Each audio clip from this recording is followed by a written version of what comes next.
Alex Neist sells mouth tape, 51 million so far. Sleepmaxxing says that fixes your sleep. The research says it's wrong. And the fixes that actually work are free. I priced the whole stack, and I'll show you what survives. 5 researchers in Canada read every study on mouth taping. 10 studies, 213 patients. 4 carried the same warning. Seal a mouth over a blocked nose, and you can suffocate in your own bed. And that is the cheap item. The list runs a lot longer than tape. Powders, panels, rings, blankets, a bed that costs more than a used car. I put every one of them next to the studies behind it. A few survive, most don't. And the 2 with the strongest evidence on the entire list are the 2 that are free, which is exactly why nobody runs ads for them. Most of this really is one story. A free trick, a man who put it in a box, and the doctors who went looking for it a year too late. So I started with the tape because it's the only item I could trace back to one person. Alex Neist did not invent mouth taping. It floated around breathing forms for years as a free trick. Put a strip over your lips so you breathe through your nose all night. What Neist built was a brand around it. He called it hostage tape, put it in black packaging, and pushed it almost entirely through Facebook ads. In 2022, the company did about $900,000. The next year, it did $14 million. The year after that, it was projecting $40 million. Neist has been blunt about how he got there. Facebook, he told Modern Retail, is still hands down the best place to put your money in and get your money out. Then came the part that mattered more than any study. In April of 2024, the UFC made hostage tape its official sleep aid partner, a category the league had never opened to anyone. Troy Aikman's face went on the product page. Joe Rogan read the ads. Notice what is holding all of that up. There is no trial in that list and no guideline either. Just a fighting league, a Hall of Fame quarterback, and a podcast. That is the whole chain of trust behind 51 million strips of tape at $25 a month. Look at your own nightstand tonight and add up what's sitting on it. Almost every item got there the way this one did. Neist had shown what an ad budget could do to a free home remedy. The next thing to blow up didn't even need the ad budget. In March of 2023, a wellness creator named Gracie Norton posted a drink. Tart cherry juice, a scoop of magnesium powder, a splash of soda. She wasn't selling anything. She had stopped drinking alcohol and wanted something to hold at night. The post did about 1.5 million views, and somebody named it the Sleepy Girl Mocktail. 3 years later, that drink is a supply chain. Solare's magnesium business grew more than 16% last year, close to double the year before. And their sales chief, Kyle Garner, traces the lift straight back to the drink. At Recess, a soda brand that used to sell Calm through CBD, magnesium now makes up about 3/4 of the business.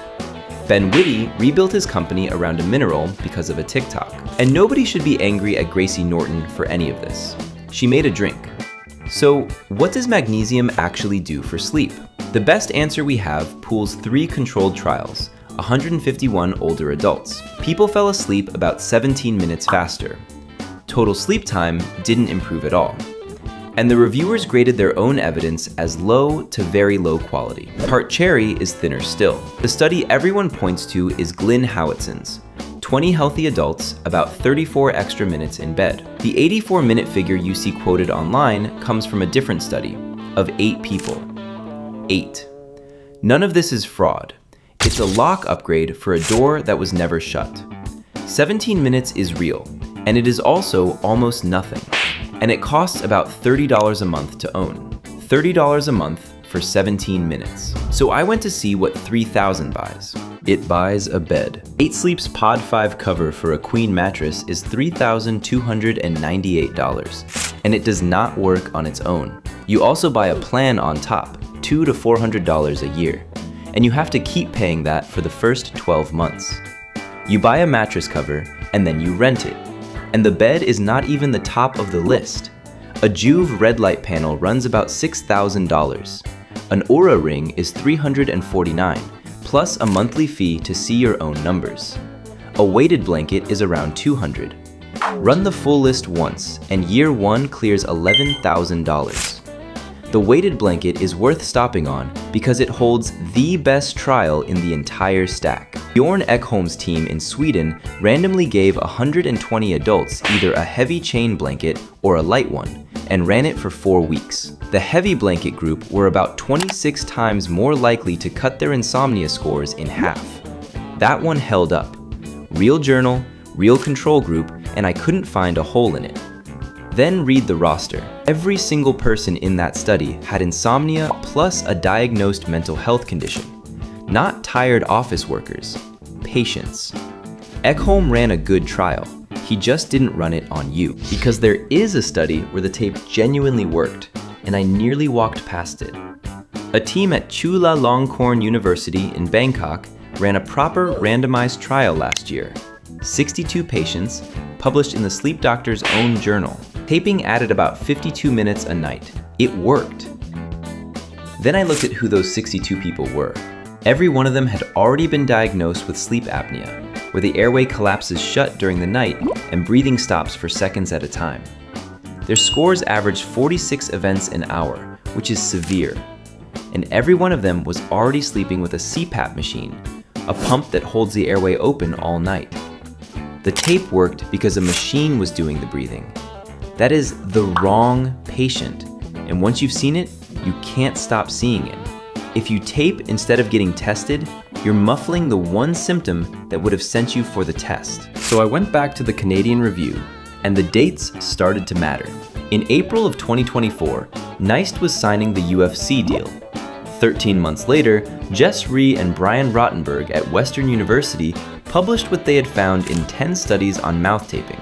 2 showed a real gain in breathing. Read those 2 and the same shape repeats. They took only mild cases, only people under a certain weight, and they cleared every stuffy nose with medicine first before any tape went on. One of the 2 wasn't even tape. It was a layered patch built in a lab, tested on 30 people. All 10 were rated poor quality on the standard scale reviewers use. So the entire evidence base for mouth taping is 213 people. That's it. Against that sit 51 million tapes sold. Those 2 numbers are not in the same universe, and the space between them is filled with ads. Now the honest part. I went looking for the bodies and didn't find them. There is no published case report of anyone dying from bedtime mouth taping. The risk in this literature is mechanical, not a body count, and it is old. A German team printed the same warning in 1999, 26 years before any of this trended. They added a detail the ads skip. If reflux rises in the night, a sealed mouth gives it nowhere to go. Rottenberg's own line is short. Taping the mouth shut during sleep, he says, is dangerous, especially among those who may not be aware they have sleep apnea. The product is aimed at exactly the people least able to know whether it's safe for them. But look at what it takes for tape to hurt you. A blocked nose, or reflux, or an airway you don't know is collapsing. Most nights, for most people, the tape just sits there doing nothing. One item on the list is different. It works on everybody, and what it does is make things worse. Kelly Barron saw it coming. In 2017, 5 years before NICE sold his first roll of tape, this clinical psychologist at the University of Utah kept meeting the same patient. They arrived convinced they slept badly. They had printouts. Their tracker said so. Barron and her colleagues wrote the cases up and coined a word for it: orthosomnia. Ortho meaning correct, somnia meaning sleep. The chase for perfect sleep as its own disorder. The mechanism is almost funny. Consumer trackers tend to overestimate how much you actually slept. Patients saw a number they didn't like, so they spent longer in bed trying to raise it. And lying awake in bed for longer is close to the worst thing someone with insomnia can do. The paper's phrase for it is spending excessive time in bed to raise the number the tracker showed them. It made the insomnia worse.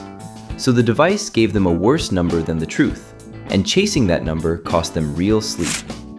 You have almost certainly let a number on a screen tell you how tired you were. Most of us have, and the ring is the one item you wear every single night, which makes it the one piece of the stack with a written down way of hurting you. And Barron's point cuts at the whole aisle. Sleep hygiene, a cool room, a dark room, the same bedtime every night, is not what a ring sells you. Barron's patients were chasing a number that wasn't even true, so I went looking for one that is. Something on this list that moves a real measurement in a lab with a control group. The obvious candidate is the calm practice everyone recommends now, Yoga Nidra, or the rebranded version, non-sleep deep rest. Erica Sharp, a researcher in Portland, put it in a sleep lab. 22 adults with insomnia, split at random. Half got a 30-minute guided session, half simply rested. For once, these were not the wrong patient. No machines, no prior diagnosis, just people who slept badly. Almost nothing happened. No difference in heart rate variability. That's the tiny wobble in timing between one heartbeat and the next, and a decent read on how calm your nervous system is. No difference in how quickly anyone fell asleep. If you were hoping for a clean win, that isn't one. One measurement did move. Their breathing rate dropped. About 1.5 breaths a minute during the session, 2 after. While the group who just rested drifted slightly the other way. Sharp had swept an entire beach with a metal detector and got back 1 beep. The beep was the breathing. Sylvain Laborde's team later pulled together 223 studies on slow breathing and that same wobble, and across all of them, breathing slowly raised it. During sessions, straight after them, and after weeks of practice. Which means the branded practice never beat lying down. The breathing inside it did. You don't need the app, the Sanskrit, or the monthly fee. You need the long breath out. That is one of the 2 things on my list that survived. The other one is cheaper still. Your core temperature has to fall roughly 2 degrees for you to fall asleep and stay there. That's just how bodies work, not a trend. The range most sleep doctors land on is 65 to 68 degrees in the bedroom. I want to be straight about that number. It's a range they agree on, not something a trial proved, and adults over 65 often do better warmer. Now look back at that Pod 5, the $3,300 bed. Its entire job is pulling heat out of a body. So is an open window. So is kicking one leg out from under the covers. You're being sold a machine to perform a subtraction your own body is already trying to do. So, that breath out. 5 minutes before bed, breathe out longer than you breathe in. A 4 count in, a 6 count out, which lands you near 6 breaths a minute. That is the same breathing rate Sharp's people drifted into on their own, and it costs nothing. Open a window tonight and make your breath out longer than your breath in. Those 2 things are free. And if you do both for a month and still find yourself awake at 2 in the morning, that isn't a shopping problem. There's a treatment for it, and it carries the strongest backing in all of sleep medicine. It's called Cognitive Behavioral Therapy for Insomnia, a short course that retrains when and how you use your bed. When Jack Edinger's panel wrote the American Academy of Sleep Medicine's guideline in 2021, that was the only thing in the whole document they backed strongly. The same guideline argues against sleep hygiene on its own. That includes my 2 free things. A cool room and a slow exhale are worth doing. They cost nothing, and neither one is a cure for real insomnia, which is the joke underneath this entire industry. The sleepmaxxing aisle is sleep hygiene with a price tag on it. And the one job everyone agrees sleep hygiene can't do alone is fix a person who truly cannot sleep. Go back to Alex Neist for a second. He didn't cheat anybody. He found a free trick sitting in breathing forums, wrapped it in black, bought the UFC, and sold 51 million strips. That's a good business. It is not a finding. Everything else on that nightstand is the same shape. Somebody took a thing your body already does, wrapped it in something you can hold, and charged you for it. Both of the things that actually work were already sitting in your room, and nobody makes a cent when you use them. So the cheapest thing you own tonight is the thermostat. If you're still staring at the ceiling in a month, go ask for the therapy, not the ring. Every video here works the same way.